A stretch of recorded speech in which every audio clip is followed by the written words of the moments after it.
Okay mga kababayan, Chris Ulo po at welcome back po ulit dito sa ating YouTube channel. Okay mga kababayan, mga kanalis, good morning, happy Friday, happy weekends po sa ating lahat, especially mga nandito sa Pilipinas.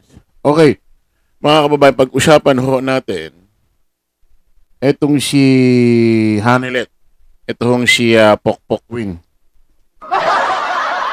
Kaya ho tinawag na Pokpok Win, mahilig ho ito mamukpok. Pinukpok ho yung isang PNP personnel na babae nung nakaraang sinisilbi ho yung warrant idigong dito sa Pilipinas. O ngayon mga kababayan, alam naman natin na birthday ho ngayon ni Digong ngayong March 28, 2025. O yung pamilya ho Duterte, sila Baste, Pulong at sino-sino pa ay pupunta ho yata ngayon dyan sa The Hague, Netherlands, dyan sa ICC para masilayan talaga. Para makita ho ang kanilang minamahal na tatay na si Digong. Excuse me. Okay, nauna pa ho ito si Hanilet. Pati ho itong si isang anak ho ni Digong, yung bunso, yung anak niya kay Hanilet. Ito yung bastos ang bungangay, nagmura kay General Torre, yung maraming tato, si Kitty Duterte. Nauna dyan mga kababayan, para masilayan ho, no? Masilayan. Makita ho nila si Digong. Problema mga kababayan, minalas-malas ho itong mag-inang ito. Si Kitty Duterte tsaka ito si Hanilet. Hindi yata pinayagan ng ICC makita masilayan itong si Digong. Pakinggan natin ha.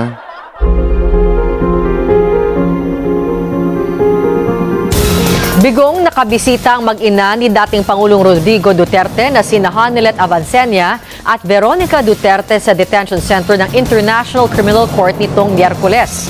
Samantala, nananawagan ng isang grupo ng mga OFW na ituloy ang pagpapadala ng pera sa kanilang mga pamilya sa kabila ng kampanyang zero remittance ng mga taga-suporta ng dating Pangulo.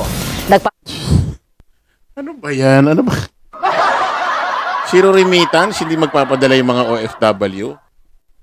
Ano mapapala nyo dun? ano feeling nyo? Ano maitutulong sa kaso ni Digong nun? Ang maapektuhan lang yung pamilya nyo rito sa Pilipinas. Gawin nyo man yan, hindi nyo naman mapapagtuloy-tuloy yan. Parang mga rally-rally lang yan din. Sa una lang yan, ingas kugon lang. Tigil nyo ni mga kaartihan nyo na ganyan. Wala naman maitutulong sa kaso ni Digong yan. O halimbawa, ngayong araw na to zero remittance. O tapos, hanggang kailan yan? Isip-isip mga kababayan ha. Huwag tayong maging tanga ha. Patrol, Jofel Tesorio. Dumating si Hanilet Avancenia, ang partner ni dating Pangulong Rodrigo Duterte, at anak nilang si Veronica Duterte o kilala bilang Kitty sa International Criminal Court Detention Center lampas tanghali ng Miyerkules. Sinamahan sila ng ilang taga-suporta sa reception area ng detention center. Pero hindi sila nakapasok. Pasado 1:00 ng hapon ay umalis na rin doon ang mag-ina. Bagamat hindi nagpaunlak ng panayam, nakipag-usap sila sa mga taga-suportang naroon. Filipino communities around Europe, around the world, maraming salamat sa suporta from me and my family. Maraming salamat po. We are grateful for you and sana po hindi kayo tumigil hanggang makauwi si former President Rodrigo Duterte. Hindi rin sumagot ang mag-ina sa mga tanong hinggil sa plano sa ika-80 kaarawan ng dating Pangulo sa Biyernes. Pero hiling nila para sa kanya ang magandang kalusugan. Pinaplano naman ng mga taga-suporta ng dating Pangulo na magtipon sa harap ng detention center sa Biyernes o di kaya'y magpipiknik sa iba-ibang lugar.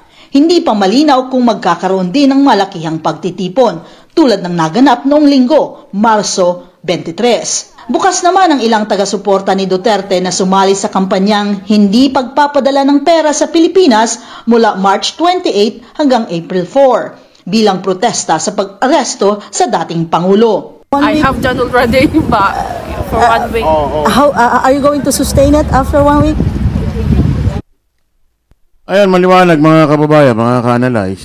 Hindi ho pinapasok or hindi ho pinatuloy, hindi ho pinayagan ng ICC Court mabisita nitong mag-inang ito si Kitty Duterte at si Hanilet. Hindi din sila pinayagang masilayan, makita ho ito si Digong. Ewan lang ho natin ngayong araw ho ng Biyernes, mismong araw na ho ni Digong. Ngayon ho kasi araw ng birthday ni Digong, March 28, 2025. Hindi ko nga lang alam kung sino ba nauunang oras ng dahig, tayo o sila. Hindi lang natin alam kung papayagan. Kasi ang alam kong ang pupunta dyan, ang nandiyan dyan na ngayon, si VP Inday Sara Duterte, si Hanilet, Kitty Duterte. Hindi lang natin alam kung sino-sino pong mga anak ang ano dyan, kung sino-sinong mga anak, sino-sino pong mga asawa. Ang reunited.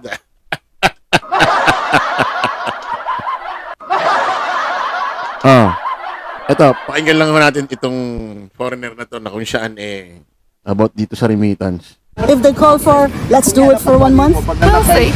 or six months. This is peaceful protest, which is okay. We're not walking around with weapons. Ang nakakatawa dyan, nananawagan sila ng zero remittance. Kunyari, sasabihin nila, hindi kami nagpapadala, ganito, ganyan. Yung pala, nagpapadala rin naman pala talaga. Kasi isipin mo, anong point nun? Anong silbi ng pag zero remittance di kayo nagpadala? Anong mapapala nyo dun? Anong maitutulong? Kung tutuusin, anong maitutulong nun sa kaso ni Digong? Apektado ba ang ICC Court dun? Apektado ba ang dahig nun? Walang ibang apektado dun kundi ang pamilya nyo kasi hindi nyo mapapadalan dahil dito sa istoryang Digong na ito. Alam naman natin na sa una lang din naman yan. Bandang huli magpapadala pa rin naman kayo. Ingas kugon, di ba? Ay, talaga naman. May video rito na kung saan mga kababayan, may video rito na kung saan, nagmamadali ito sila, sila, tawag dito, sila Kitty Duterte at itong si Hanilet. Kasi hindi ho sila pinayagan ho dyan sa birthday. Hindi ko na makita.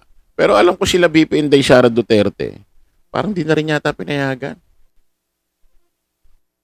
Sila VP Inday Sara Duterte, parang yata, tinablan na rin yata ng ICC Court. Dami nyo naman kasi dyan Ano ba? Ano ba yan? Pati ito si VP Inday Sara Duterte, hindi natin na alam kung hanggang kailan siya dyan kasi pag nagpunta ka dyan siya hanggang April yata. Hindi natin alam kung nagagawa niya pa yung trabaho bilang Vice President. Kasi pag nagpunta ka dyan sa ibang bansa, sasabihin mo rin sa immigration, kailan balik mo Baka magtatago na rin,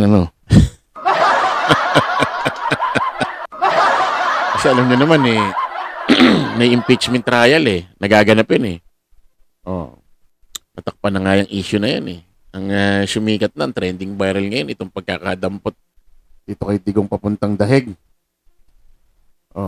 Ito nga si Amy Marcos naman, kaya niya palang mag-hearing sa Senado about dito sa kanyang kuya na kasabwat daw sa pagpaplano sa pag-aresto pagdakip kay Digong. Dapat kaya niya rin magpa-impeachment trial, di ba? Kasi ibig sabihin, kung sabi nila naka-break, pero kung gugustuhin pala nila magkaroon ng hearing, pwede naman pala talaga din kung gugustuhin din nila. May paraan din naman. Kasi naka-break ang sesyon ngayon, pero nakapag-hearing si Amy Marcos. Ano ibig sabihin nun? Pag gusto nila, pwede naman pala. Ayun ko rito kay Amy. Okay, maraming salamat po mga kababayan. Kita-kita ulit tayo sa panibagong live, panibagong vlog. Paalam po sa mantalangin yung lingkod Dos Cruz Ulo. Lagi natin tatandaan, don't follow the majority, follow the right way. Maraming salamat. Kita-kits po tayo ulit. Babi po.